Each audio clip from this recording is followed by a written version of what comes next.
people. Shoot. Okay, I guess I have Wi-Fi now. I was trying to go live. Beth Profeta. Going live. I'm just, like, really confused. All the government agencies are telling me to just, like, pack it up and let Wells Fargo win with all their lies and everything. And I'm just wondering, like, why this courthouse, I was trying to get close to it, and that's why I lost my Wi-Fi.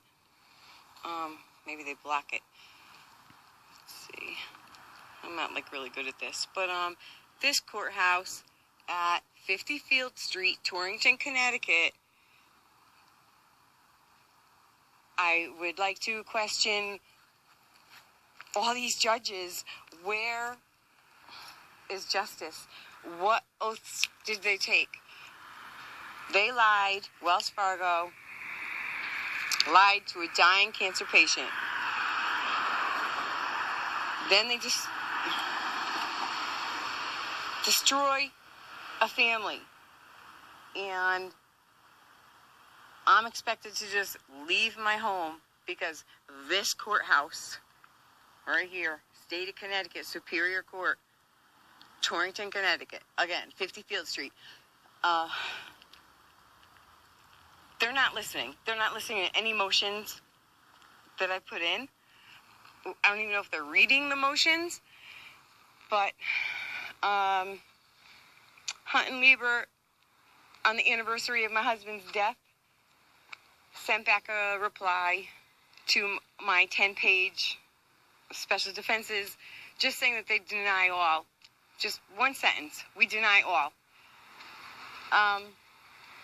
Now we have a court date, October 16th, for some kind of trial, which is just a joke. You don't really get a trial in housing court.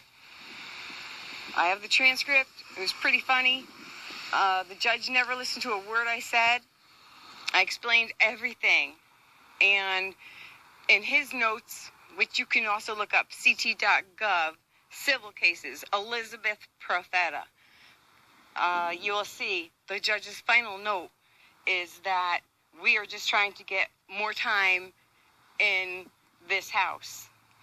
This is not true at all. I am trying to hold evil accountable. What Wells Fargo and Hunt and Lieber are doing, and other banks and attorneys across the state and the country, is evil. I really don't even have words for what's going on here. And I would just like for someone to try to help me explain why, if 1 + 1 = 2, why does this courthouse not get that same answer? Why, if I was married to my husband for 30 years, we have 4 children, why should I lose my house because Wells Fargo committed a default? They told my husband, and we have witnesses, it could be sworn in, pillars of the community can be sworn in to confirm what I'm saying, that we were supposed to get a modification. Instead, they've destroyed my family, and we're supposed to be homeless. And even still, I'm like reaching out to people, and I'm being told, hurry up, call 211, get a shelter bed, blah, blah, blah. You got to get out of there. That's bullshit. Why don't someone help me figure out a way to make these judges understand? Let's speak in a language these judges understand. I don't belong in housing court. This is not, I repeat, a landlord-tenant matter. They are not my landlord. I am not their tenant. They stole our home. And I just don't understand how this is going on from 2013. There's a 2017 housing case, and now there's a new 2018 case, and they're humiliating me and my daughters. We're being evicted from our own home. So, if anyone knows how to make these judges sit up properly, and you're supposed to stand for the honorable judge, blah, blah, blah. Well, I don't know who's honorable, because the former commissioner of the state police, Judge Danaher, ruled strict foreclosure on my case. Judge Danaher knows me. My mother was Mary Badaracco, murdered and missing, 34 years. And he's in that courthouse right there, and he ruled strict foreclosure on my case. So I am apparently the only one that sees a problem with that. My attorney, on record, decided to abandon my family, not appeal anything. So I am just waiting to figure out how to make these judges realize what they're doing. Maybe they realize it. Are we messing with their pensions? Like, what's going on here? Why do they not see right from wrong and good and evil? Every Monday, this court is flooded with attorneys, all different attorneys, lying, committing perjury in our courts. And the judges are just eating it up. They don't care. We're just a bunch of scumbags who want a free house and we don't want to pay our bills. All my bills are paid. Thank you. And my husband's credit score was 820. Thank you very much. We paid our bills.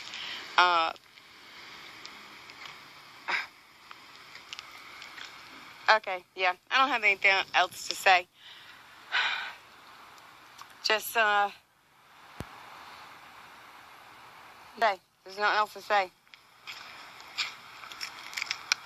Okay, part two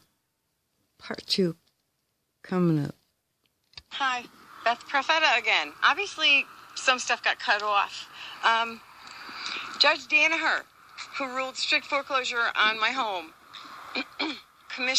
Former commissioner of the state police. My mother was Mary Badaracco, Sherman, Connecticut.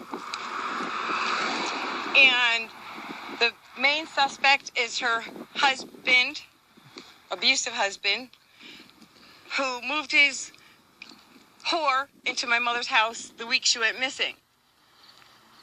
Dominic Badaracco obviously has people in power that are protecting him, and I want to know who those people are. Uh-oh, it's saying something.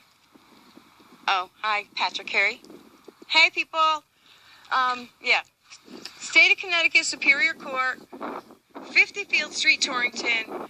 I wish people would, flood the court system about what's going on here. My husband and I did everything right. We raised our kids, and then my husband of 30 years dies of appendix cancer. Before he died, obviously, we didn't have a seance and give third-party authorization, but we gave third-party authorization to pillars of the society. I had an attorney from Connecticut Fair Housing. We were supposed to get a modification, and I'm not calling 211 to get on a shelter bed list. I'm staying and occupying my home that me and my husband bought for our American dream, for our family. I want these judges that are in here, Matt Savage, told me I had a trial. When I looked up his report, Judge Matt Savage listened to nothing that I said. Not a word. We're not tenants. They're not my landlord. They stole our home. And Judge Matt Savage thought a really good day to evict us would be on my husband's birthday last September 30th. I went to the appellate court. Everything that's being done here is wrong. It's across the country. Americans are losing their homes. We're being ripped out of our homes. And these shiesty-ass, fleshy-in bacteria scumbag lawyers are getting allowed with it. Now, I don't know if it has to do with the judges' pensions or I don't know. Apparently, I heard they're all in on it. They do a foreclosure. They bunch up all these houses, and they have, some kind of deal to where they don't bid on it so that the bank can get it for the lower price. I mean, there's so much griminess going on about hardworking American people losing their homes, and I'm not standing for it. I'm not going to a shelter bed. I hope to God I don't get arrested, because I ain't got enough pasta to bail me out of jail. or even for my kids to cook to bail me out of jail. So, I'm not sure what to do anymore, but it got cut off. Like I said, Judge Danaher was the former commissioner of the state police. He knew me. I'm almost 100% positive his secretary was Colleen. I was asking and begging him to find out why there's corruption all surrounding my mother's case, and it still remains unsolved. As a matter of fact, on August 19th or 18th, I think it was the 18th, we got word that some woman was running around the Clapboard Ridge, Danbury area claiming that she was my mother, Mary Badaracco. I have yet to hear from my sergeant, Ken, trying to get a meeting. Apparently there's a new detective, a new lieutenant, a new this, a new that, but no one's answering my phone calls. And I want a meeting, and I'm going to get the other meeting that I want, whether it involves the police or not. You know, I'll do it myself. I'll find out where a certain person is at a certain bar, and I'll go ask him myself. I want my mother's remains. If I end up having to be arrested because I'm trying to save my home, and then I end up having to leave Connecticut, my home state. We were all born and raised in Danbury, Connecticut. But if I have to leave, I at least want my mother's remains recovered. So there is a $50,000 reward for that. But anyway, Judge Danaher, I'm getting off track. I'm losing my thought process here.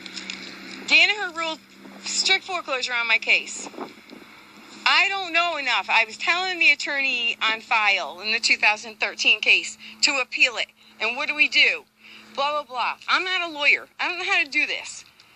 We were not properly represented. And now we're in the circus court of housing court. It's a circus act. I'll bring popcorn, peanuts, whatever. We don't belong in this court. We're not tenants. Not paying our rent. We are a family being destroyed by Wells Fargo, JP Morgan, EMC, and JP Morgan, they also own Eversource. They own all of our utilities. So maybe it's like a monopoly game. I don't know what's going on here. I know I'm a poor ass widow. That's all I know. All the money I had saved has been just gone. It's gone from trying to fight for what I thought was, justice. I thought the truth would prevail, and I thought judges' oaths were, if they see something unjust, they correct it and they make it just. It's in the Bible. If it happens in the dark, you scream it from the rooftops and you bring it to the light. I'm trying to do all that, and I guess that's it.